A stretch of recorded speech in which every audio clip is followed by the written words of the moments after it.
the Building El Salvador podcast, Clown World series. Clown World series. We're going to be talking about Clown World today. Welcome.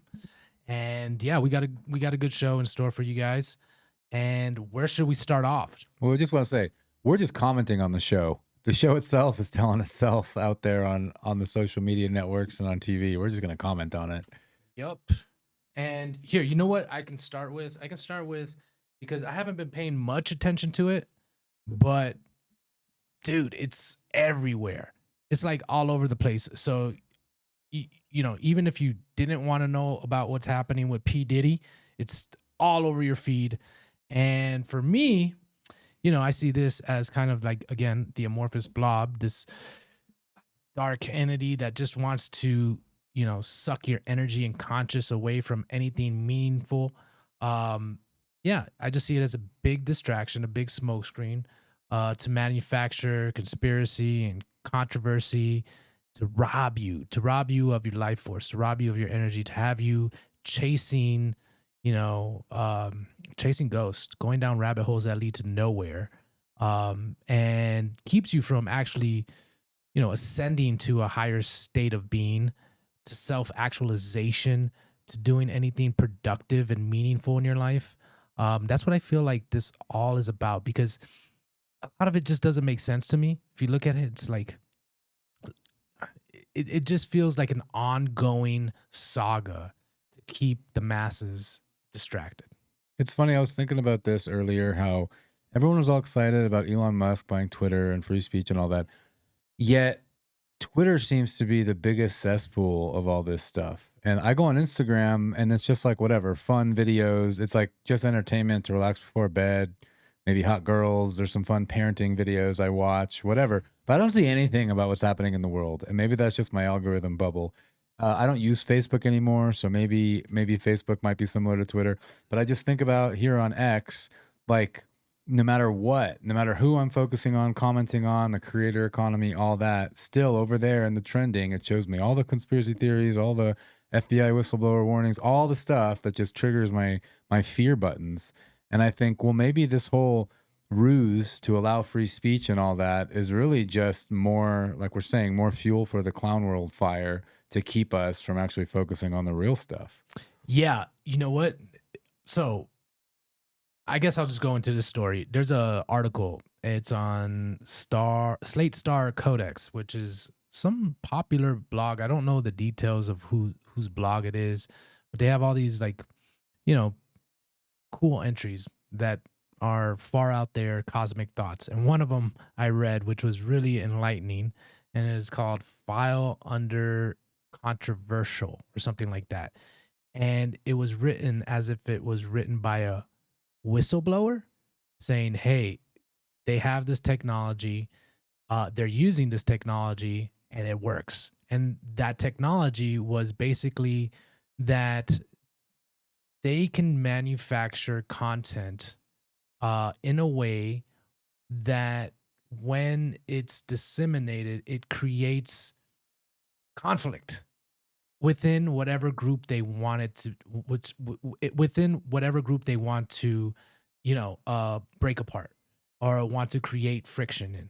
And so, yeah, it was written supposedly by a whistleblower saying, hey, you know, they know how to word things, they know how to put things in the algorithm that will manufacture controversy enough that it could break apart like social movements and social groups, and they've been using it. And it feels like a lot of that social engineering is happening on Twitter. Like if you go to For You feed, I don't know, you know, I don't know why my For You feed looks like the way it does, because it doesn't feel like it's for me, right? I keep on blocking all these accounts, I keep on muting all these accounts, and they still show up. Yep.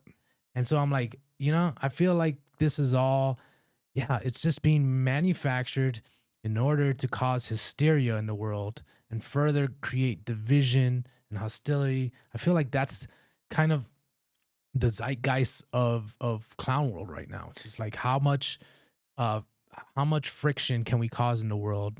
How much chaos can we cause in the world and just make people all riled up? It's for you from them. That's pretty clever, dude. Thanks. I just thought of it. Yeah. I mean, I feel that way like half the time. I mean, there's some down days for sure where all you see is P. Diddy and whatever.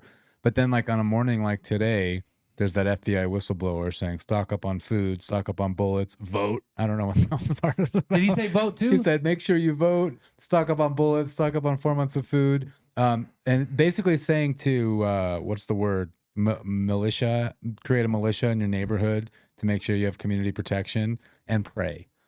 And I'm like, holy shit, what a way to rile it up. Like I recognize that for what it is, but it doesn't stop me from starting to fear for my family and fear for, my parents up there or whatever.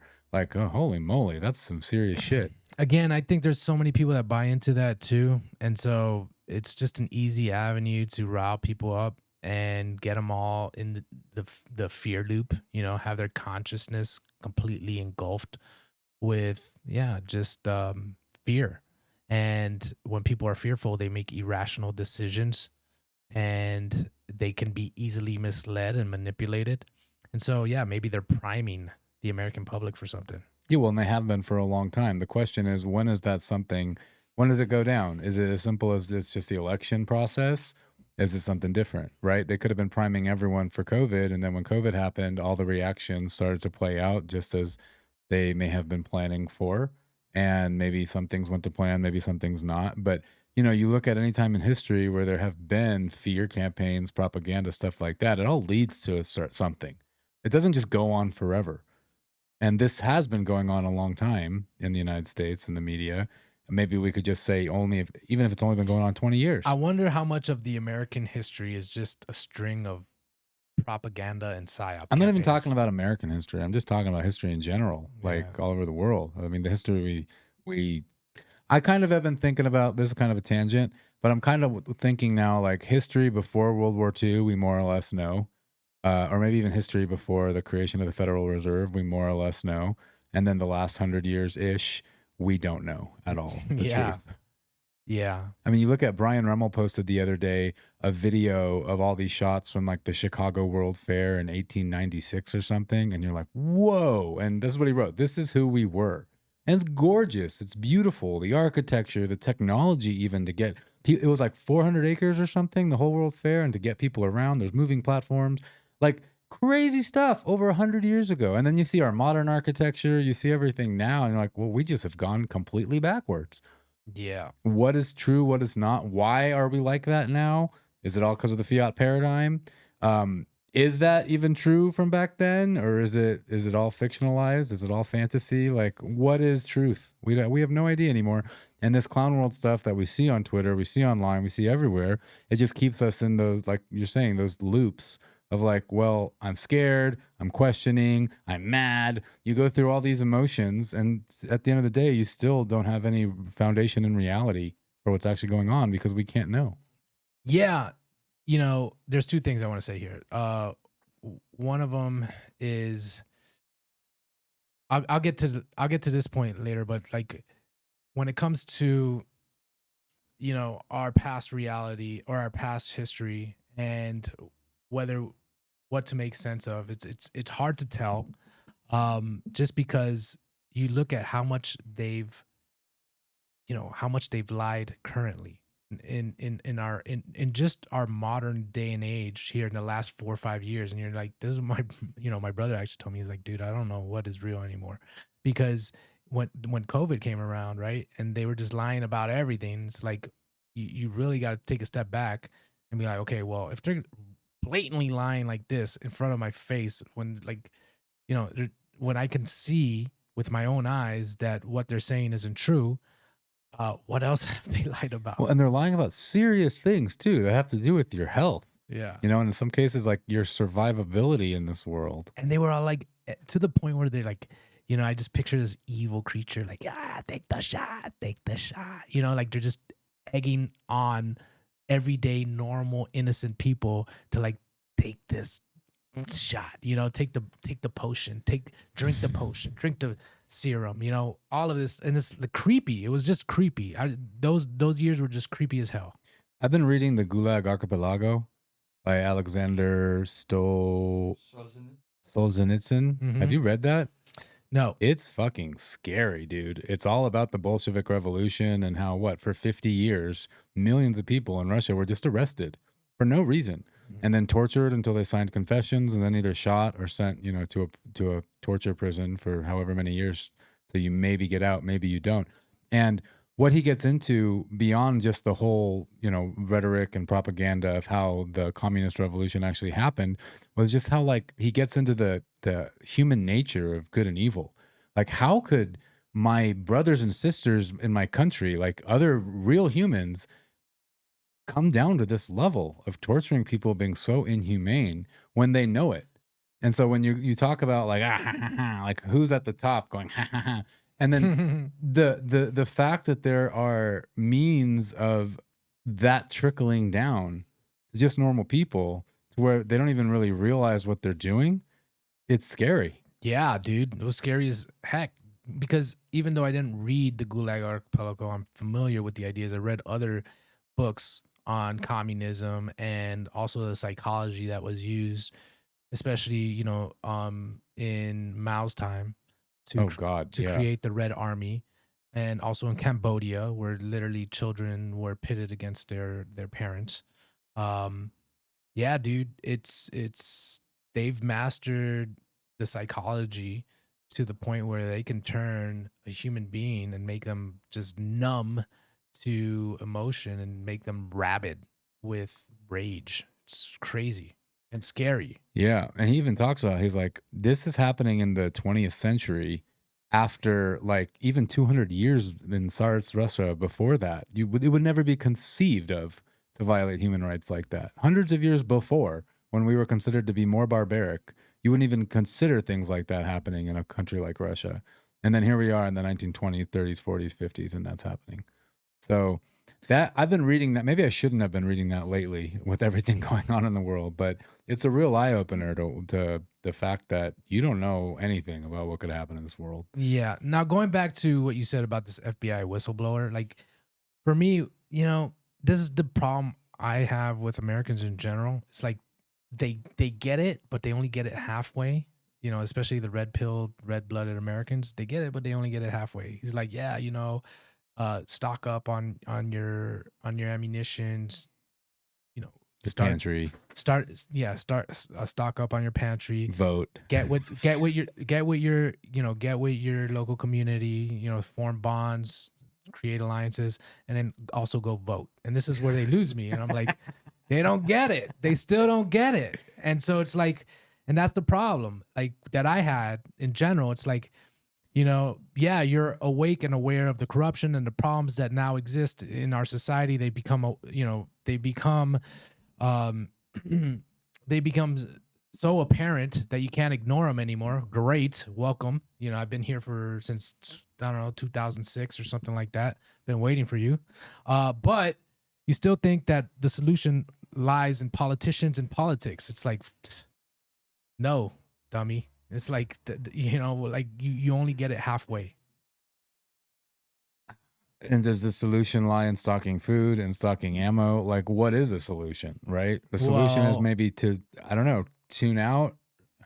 yeah. So again, this is why we do a clown show episode every once in a while, and the reason is, well, I mean, people seem to like it, right? But also because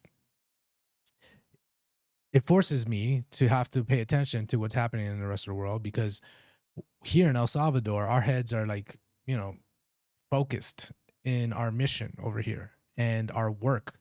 And it's been so fulfilling and gratifying. And also, it's also helped us build a community that, we just don't pay attention to what's happening over there in the States and in clown world. Um, and I think that's the answer. The answer is 100% localism. It's getting in touch with your neighbors. It's becoming resilient, becoming anti-fragile. It's cultivating healthy food. It's building relationships and strong bonds, and creating a new society that's uh resilient to whatever, or has some resiliency to whatever is coming down the pipeline. I was listening to Whitney Webb today, and yeah, Whitney Webb's she does a good job of outlining everything which the oligarchs are planning and what they got coming down the pipeline. And it's good information to know that yes, there is a predator class out there that, you know, is looking to maintain its power and will do whatever is necessary in order to achieve it. But you can't let that overtake you to the point where you're in analysis paralysis and fearful, and all you're doing is screaming on Twitter about how messed up the world is. Like actually take power into your own hands and start changing yourself, and then start impacting the community and the people around you, And I think that's the solution. And yeah, okay, if you're gonna do vote or be involved with politics, make it at the local level where you actually have an impact, run for mayor or run for some type of position in your local council. Like I think that a lot of the resistance that came from COVID came at the local level. And so that's where you're going to have the most impact. But like thinking that a president, voting for this president or voting for this congressman is going to change anything is that you're just, that's what they want you doing. That's what they want you doing. They want you wasting all your time and energy on something that doesn't matter at all and which you have zero impact on. Yeah, well said. And Whitney Webb is also not very optimistic about Bitcoin, if I remember correctly. She thinks that's going to be the CBDC technology, which was kind of a bummer to hear her talk about Bitcoin that way pretty recently. Yeah, well, I don't necessarily disagree with Whitney and her concerns. I have those same concerns. However, I see Bitcoin as our best shot. So I'm going to do everything in my power, in my control, in my sphere of influence to make sure it goes the other way. I always saw Bitcoin as a double-edged sword because of the transparency. And if enough of the network gets captured, I think it could be weaponized. I have less of a fear of that now happening because just how distributed mining has become. Like, then we get just news that Bhutan or something like that. Bhutan, yeah. Yeah, like I'm sure there's The all Kingdom of Bhutan. they're all like, I'm sure there's all these underground mining operations happening all over the world. And so mining to me has been distributed more than I thought originally. And I think that's a big factor in capturing Bitcoin. But yeah, I still think that there's some valid concerns, like using Bitcoin to prop up the dollar is another avenue, or using stable coins, for instance, to prop up the dollar is another thing that her and Mark Goodwin talk about. And so I think we need people like her in the space to make sure that the rest of the ecosystem realizes that we still haven't won. There's still enemies out there. There's still people that want total control of the monetary and financial apparatuses of this world. And so we're going to have to work hard. And like here in El Salvador, we got a window of opportunity to build the tools, to build the infrastructure to create a circular economy. And speaking of that, you want to talk about adopting Bitcoin? Adopting Bitcoin 2024, the ultimate conference, high signal. This is where the builders show up. And everyone is going to be there as far as people that build in Bitcoin. And there's a great list of speakers. And the privileged access pass allows you to rub elbows with them. And you can get one for 10% off using discount code SOV Studios. Well done. Thank you. I just threw that upon you, so we don't forget. Yeah. The other thing about Bitcoin is like the surveillance aspect, which I've been thinking about a lot here because, Google's here with their AI and, even the Bitcoin office is starting an AI office, and you wonder like, well, what is all this about? And parts of me just wonder like, maybe it's worth the fight for now, but just looking at the future is like, maybe we're just heading to an all transparent future, just like in every aspect of our lives, personally, in the government level, just everywhere.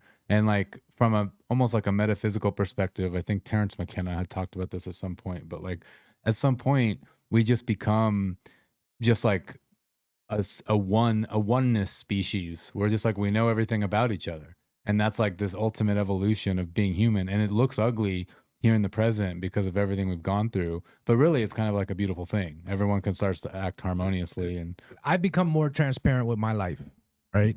I've become more transparent with my life. I've posted more. I've revealed more about my life than I ever have you kind of before. have to get the attention you want these days too. Yeah, and I kind of it's almost like this is me, love it or leave it, you know. Yeah, I'm not perfect. I'm still working on things. I got flaws, I got issues, but in general, every day I'm working to be better. And it allows me, like, just embracing that level of transparency has allowed me to be a lot more authentic and a lot more okay with my demons and my flaws and my, whatever else there is there, skeletons in the closet and stuff like that. I feel like now I live a life that I don't have anything really to hide. Of course I want privacy here and there, right? Well, especially like people want financial privacy more than anything. But then I wonder why, right? You want financial privacy to hide something, which none of us in here really care about that so much. But maybe there's someone you want to hide it from, which could just be an oppressive state actor. And so it's like we have this like, well, I want privacy because I can't trust the powers that be. But imagine if you could. Yeah. Imagine if one day, 100 years from now, our children's children just lived in a world where, yeah, the government's cool. Like the government is a decentralized asset, right, for making society better. Then it's like, all right, well, then what reasons do I have to hide anything? Yeah. It's an interesting thought experiment. Well, you have less reasons to hide more things. You know what I mean? Like, I think there's some aspect. I want the bathroom door closed when I take a shit, right? Like, we all want some level of privacy in our lives, but the things that we want private now almost come out of a necessity from escaping the violence of tyranny. You know? Yeah. Yeah. I mean, going from bathroom privacy to whatever else to escape tyranny. Yeah. Quite the jump here. Yeah. It's almost like going to the bathroom is kind of just like something you want your privacy and I don't want to see you do it either. Mhm. Like that's that. And there's the question of what's your business is your business, what's mine is mine. And then what is the transparency there to help us catch bad actors that are, there's always going to be someone trying to game a system or take power and make influence in a system, like maybe nefariously. I think that's what they say. Like, let's give an example. Like, let's say you're let's say you want to buy drugs, okay? And you're going to want your communication to be private because They're illegal. yes. But what And if they're not? exactly. Well, does it matter then so much to you anymore? I don't think so. And this is just a hypothetical example. I mean, you could take this example and do it across the board. So, maybe, I mean, I don't know how we got on this conversation, but maybe we are moving to a more transparent world where, and it just seems like that. There's cameras everywhere. There's phones, that record everything. Yeah. Everything on our block here is recorded. And does that really bother us? No, because No. we know if a criminal sneaks in, it'll be on camera and they can catch the guy or whatever. Yeah, and we know that they're not that. Well, we have no reason to suspect that they'd use any of that footage to harm us in any type of way. For now. Yeah, that's when it comes into play. That's when privacy becomes important. Is when they try to harm you for just normal everyday activity.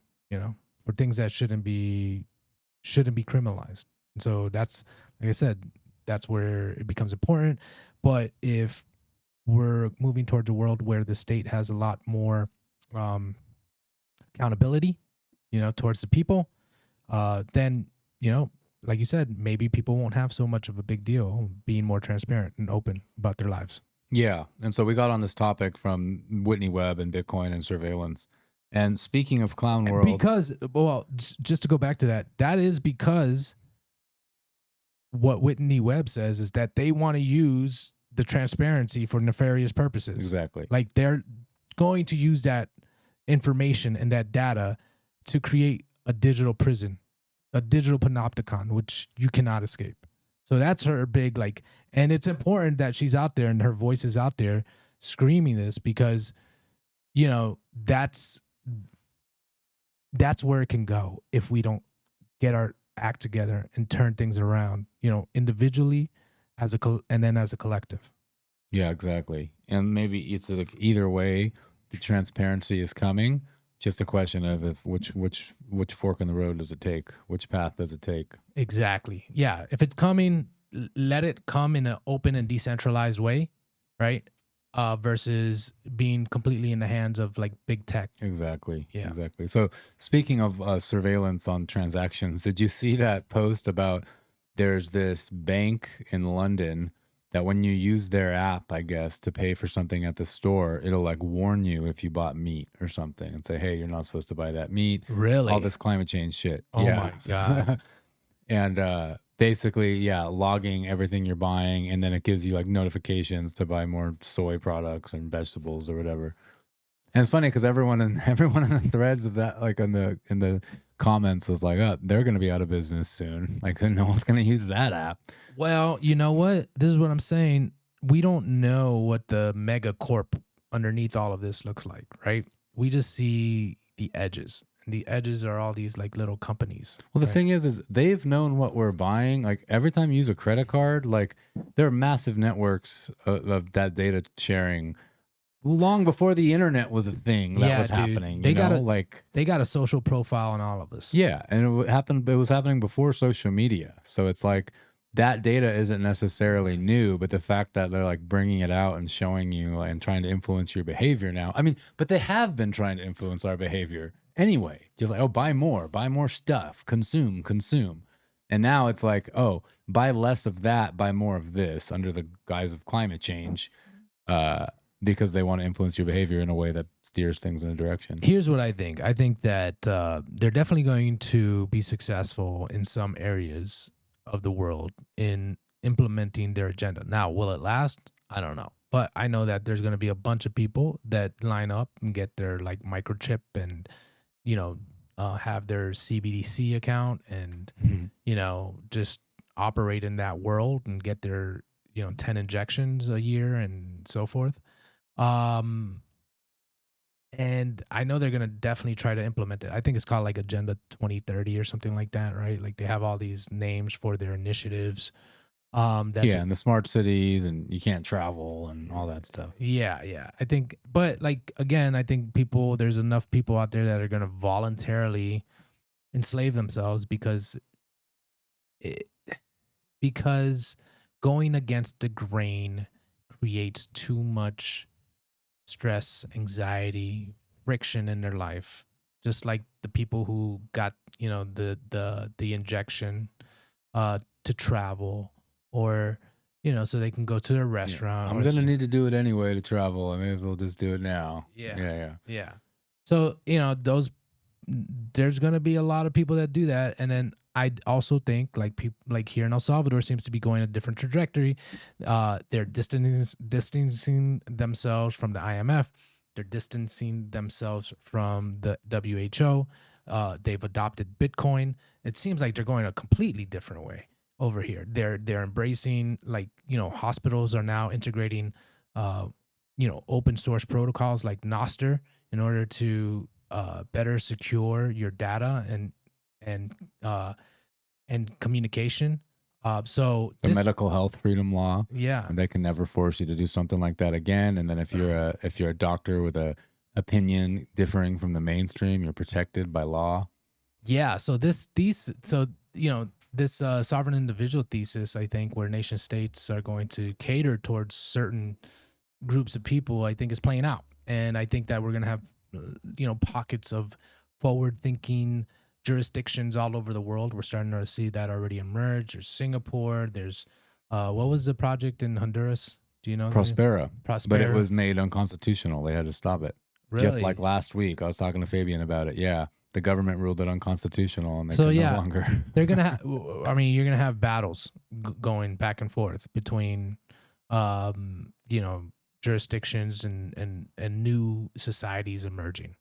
I think the network state is the way to go, though. Like, I don't think Prospera is the way to go. They acquired the territory first, and like trying to attract people to it versus Instead of the other way around.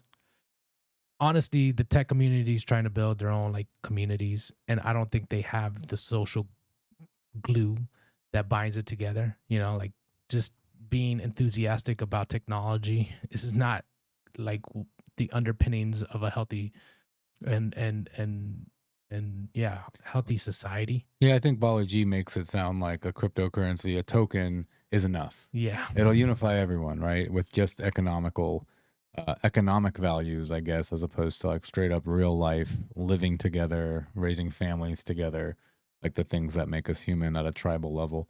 It's interesting to think of all this being unpacked over the years because if you think about Agenda 2030, there's no fucking way in 5 years from now people are going to stand for not being able to leave their country, right? There's just no way. And I do think we're beyond, like going back to the Gulag Archipelago. I don't think we'll ever see. I hope we'll ever see like control like that, like violent control, aggression to control people's behavior. I think it's all this ideological subversion, propaganda, this thing that takes time. Because who would have thought something like the what happened with COVID would have happened, right? No one would have seen that coming. But it all happened like non-aggressively. Well, man, I don't know if they can create a big enough scare. Like who knows if they got aliens coming down and shooting laser beams everywhere. Like if that's the narrative and there's like actual evidence for that narrative, uh, who knows? Yeah, maybe. But without something like aliens, it's like you can't really see in the next 5 years people, the average person being like, oh, I guess I'm not traveling anymore. That's fine. I'll just stay here in my slave quarters. I don't know how you have that opinion based off of what we Well, saw. but what I'm gonna say though is that but the next 5 years, as the children, as the youth get older and they're raised by parents that believe in that stuff, etc., then it just becomes common belief. Then it just becomes rooted in the culture because the youth grew up with all of that tickling their curiosity, tickling their thought process in their formative years, to where then it's just like normal. They were warning you about it when you're 10, and then by the time you're 30, it's actually here. It's not a big deal because you knew it was coming. Well, what is that called? Ideological subversion. Yeah, that's ideological subversion, but it's some kind of foreshadowing too. It's pre-programming. I forgot what the name. There's a specific name for it, but it's basically Pre-programming sounds like a good term. yeah, yeah, yeah, prepping the minds of the masses to bend the knee. Yeah, so I feel like we'll see that as the next generation comes of age. I That don't know, man. I think that we're gonna see some major crisis here in the next 1 to 3 years. yeah, maybe 1 to 3 months. Yeah, who knows? I was talking to some guy once, and he was saying and I've never seen this theory on Twitter, which is weird because it makes a lot of sense. And he was like, China has all these people pouring in through the border. And that's another thing about the border, right? Like the stories, the clown world stories is like, oh, there's millions of people coming in. They're all military age males. And then the mainstream media, the leftists will say, oh, no, there's not that many or this and that, whatever. So it's like, what's the truth? I don't know.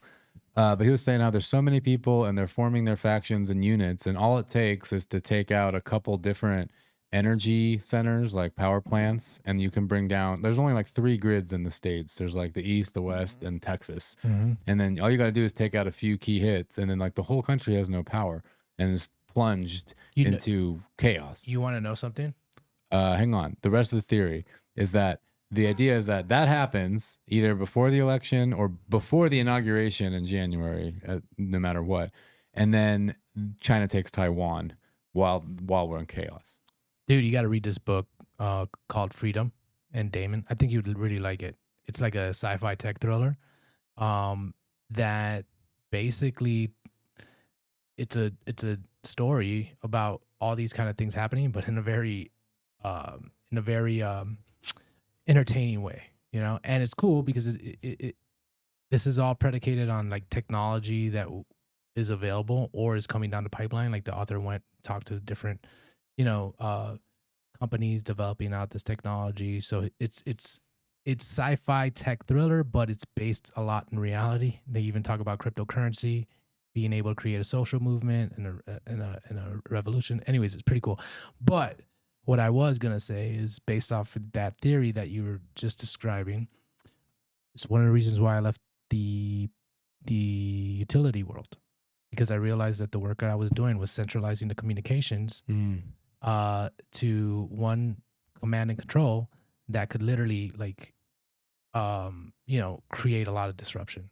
because what we were doing was we were digitizing the communications to, you know, the breakers, the transformers, and so forth.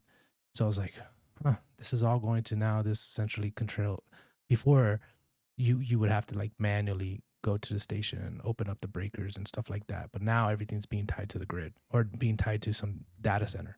I'm like, this is gonna end up bad. Like, sure, it's all like, you got your firmware and what do they call that? Um, Firewall. Sure, you got your firewalls and stuff like that, but some of this stuff needs to be air gapped. Like some of the critical infrastructure needs to be air gapped. And I was like, this is weird. I'm sure they have, their standards and the procedures to do all of that, like higher up than what I was seeing. But who really knows? When you look at what happened with Enron and how they were able to like, oh, basically manipulate the electrical grid for their like advantage. Like I'm sure they got some cooking where they're gonna be able to manipulate the power grid for some type of, something to their advantage. And so this is the thing about the clown world amorphous blob thing is like, if you, okay, so there could just be like a regular failure. Okay, it could be Enron, it could be a company, a corporation that does it for profit, for gain. It could just be something goes wrong, and because everything's centralized, everyone's fucked because something went wrong. It could be an invading army, like that movie that the Obamas produced. What was that? That was on Netflix that everyone was talking about. It could be an invading army. But the most like logical thing that almost makes the most sense is that like all these other countries, like what gains does China or Russia make by being like, oh yeah, we're invading the United States, when all they have to do is allow what's already happening with the media and the fear and the propaganda to keep coming in and fuck with our consciousness. Like that is the most Yeah, it could be that they're destructive. already in there. It could be that, and it doesn't even have to be nation states at this point. Like at this point, I think nation states are a smokescreen for like, the different mafias and I don't know what you would call them. Banking cartels. Cartels, yeah, stuff like that. And nation states are just a smokescreen. When they, Sure. when they say, it's weird how they're like, oh, China this and Russia this. But it's like it's a different mafia running Russia than in China, for Sure, example, and sure. the United States and Israel and whatever. Yeah, But but within China, within any nation states, there's like multiple mafias and cartels, So it's not, I wonder in China, is there more than one? I have no idea. well, they have one, They have one main one. yeah, one main one, yeah. But I'm sure. Anyways, I don't want to get into this conversation because I'm not trying to get disappeared.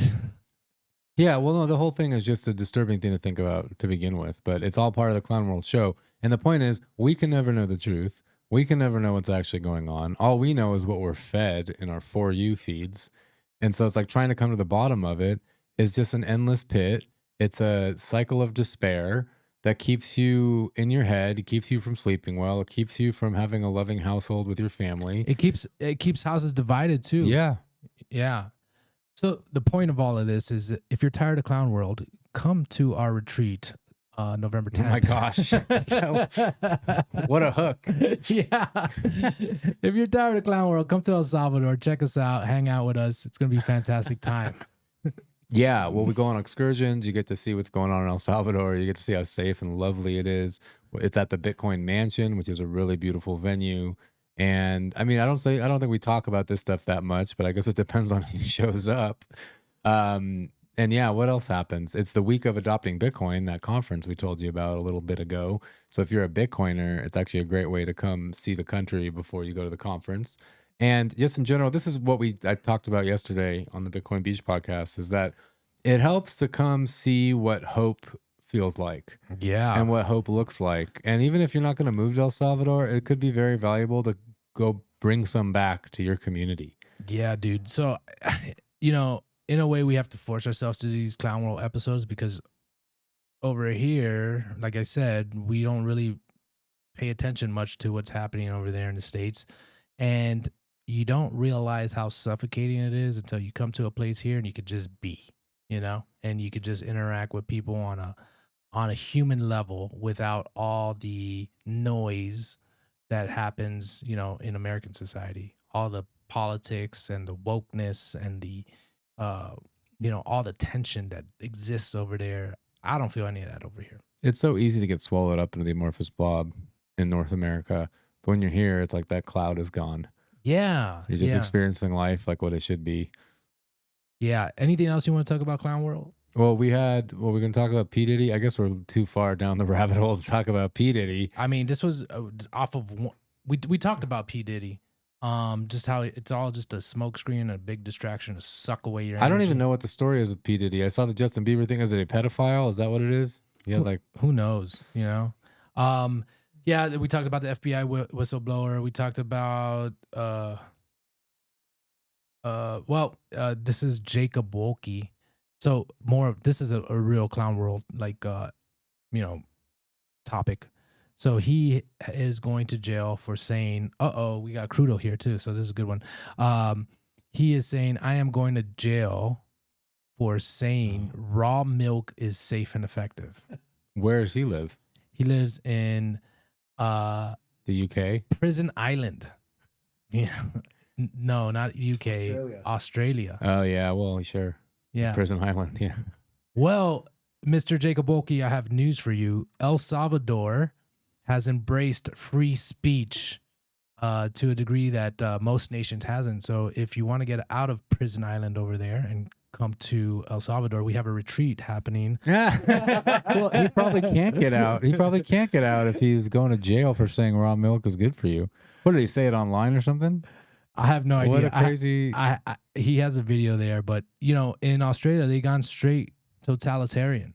I'm surprised we don't see more Australians here. We have a few Australians that are here and New Zealanders, but mostly Canadians. So yeah, I mean, just that side of the world, UK too. All of them are going straight bonkers. Well, we were going to talk about Bukele's speech too at the UN the other day, right? He made a splash there. I think Millet did too.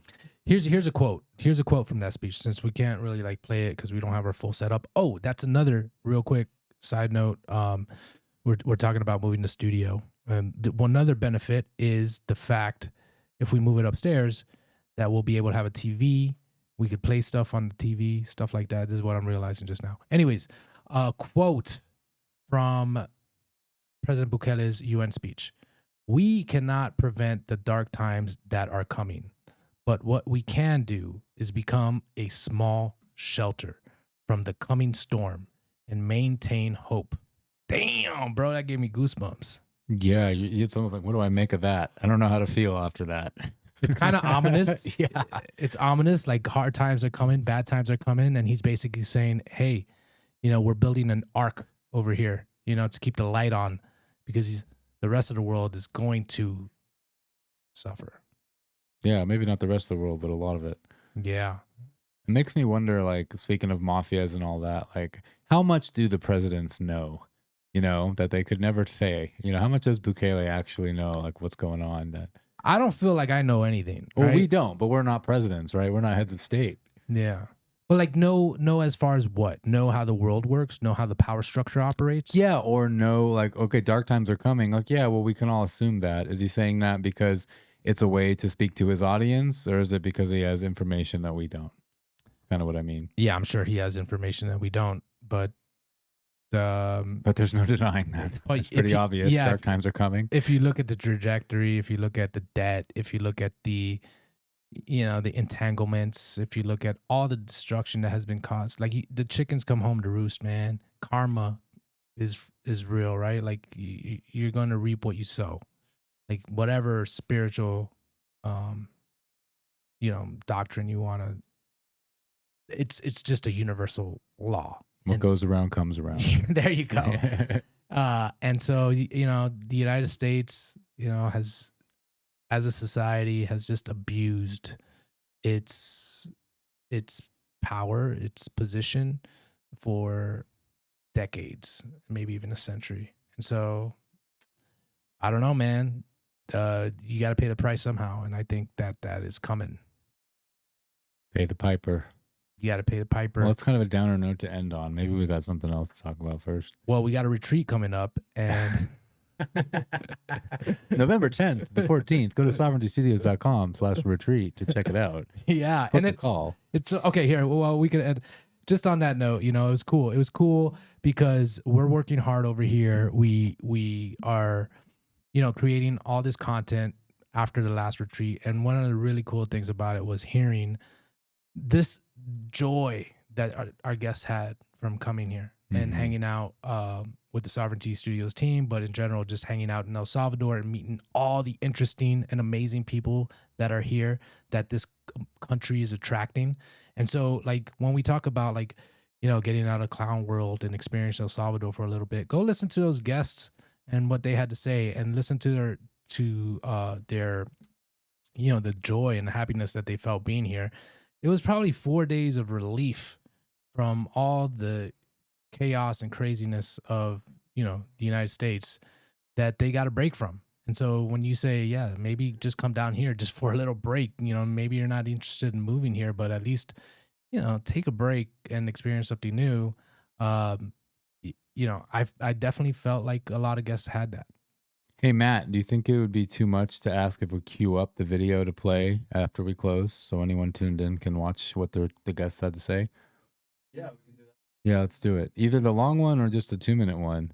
But I think it's powerful to hear everyone talk about it. And like what we were talking about recently is how like people had experiences that we weren't expecting, like personal transformations, just by coming and showing up and being around other people that have a desire to develop themselves personally, but also aware of what's going on in clown world.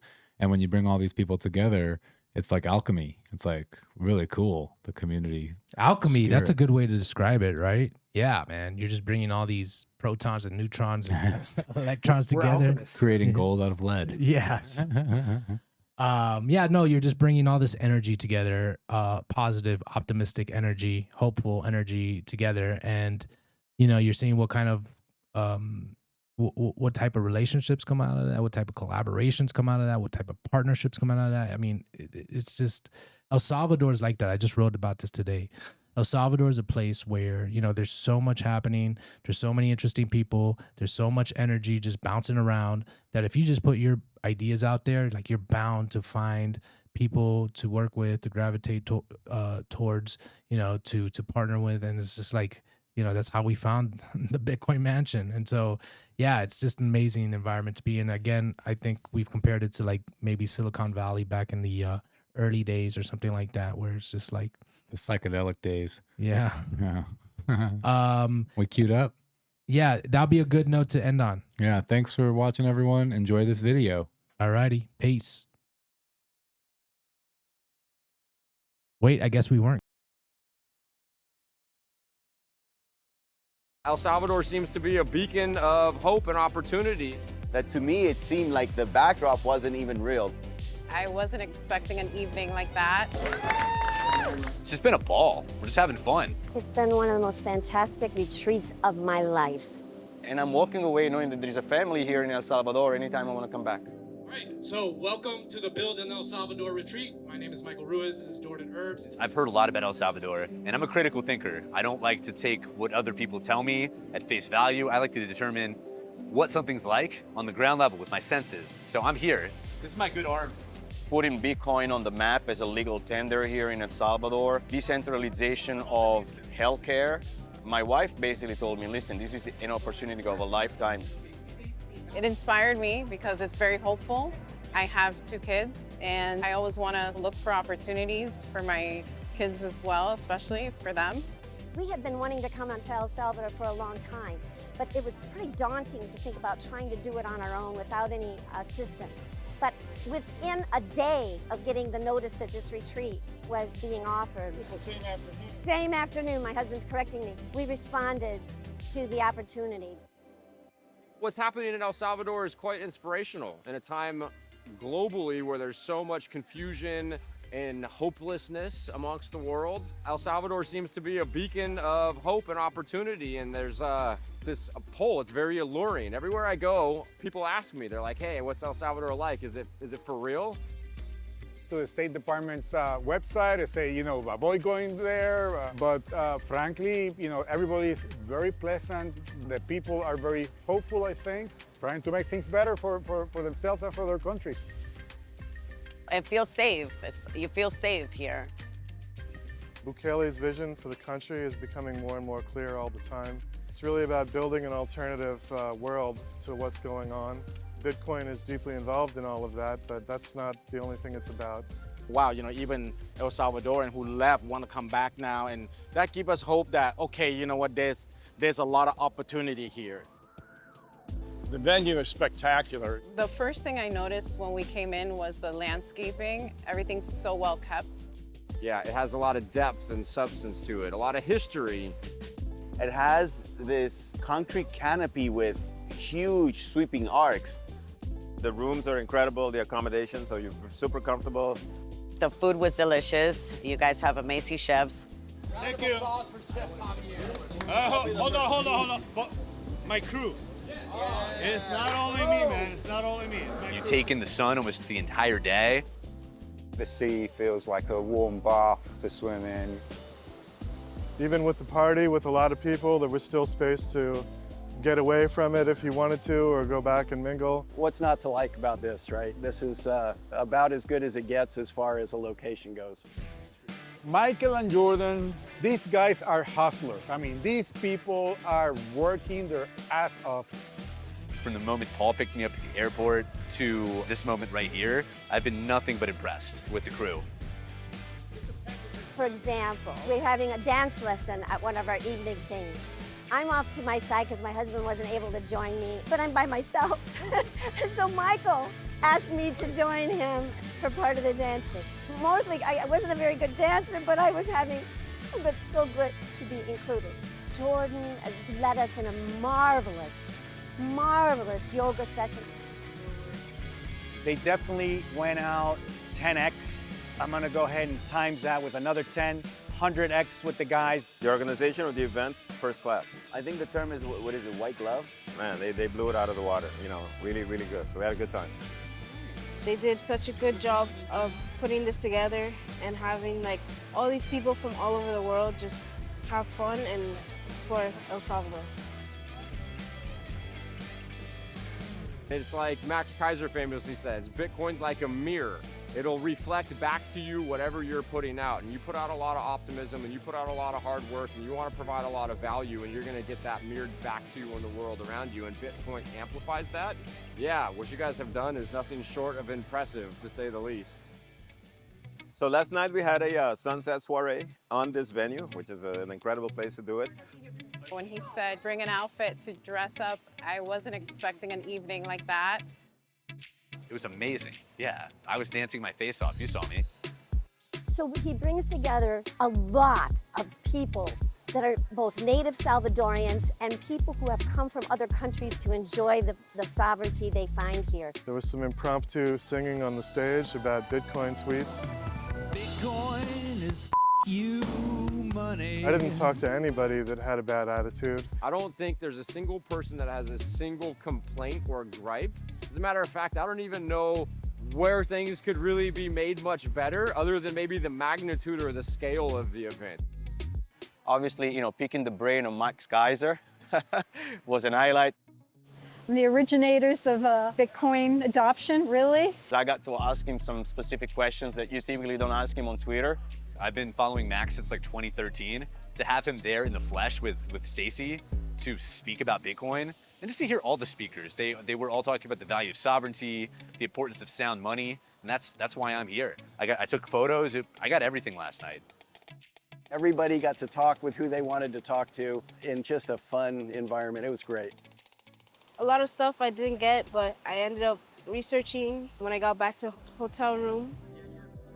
I love you guys. You guys have been fantastic. You guys have made it look easy, and I know it wasn't easy to put all this together.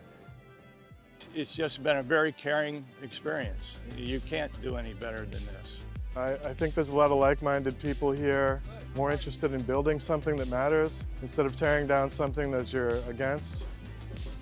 Seriously, it's surpassed all my expectations. I've loved getting connected with you, with the other group members. This retreat has really blown me away. I come from the hospitality industry, so I know what it takes to put an event together. I have enjoyed every single part of it. I can't thank you guys enough for doing this, and I really want to see you guys grow and really attract the tribe, you know, the type of people that can share that level of mindset. And I know there's a lot of people out there in the world that are waiting for an opportunity like this, you know, to come here and be part of a bigger thing. I highly recommend Michael's and Jordan's Bitcoin Mansion adventure. I've now booked a return trip to El Salvador. I'm going to be coming back. Yeah, I'm looking forward to it. So for other people who are thinking about coming to El Salvador for the first time, the retreat is the way to do it. I would highly recommend that people come to this retreat to discover El Salvador. The networking and the plugging in to what's happening here, like, you're gonna save a lot of time, you're gonna meet a lot of important people that have figured things out that are hard to figure out, and you get to really get some clarity on, like, you know, what does El Salvador have to offer to you? Is this a place you wanna be? Is this a place you wanna build?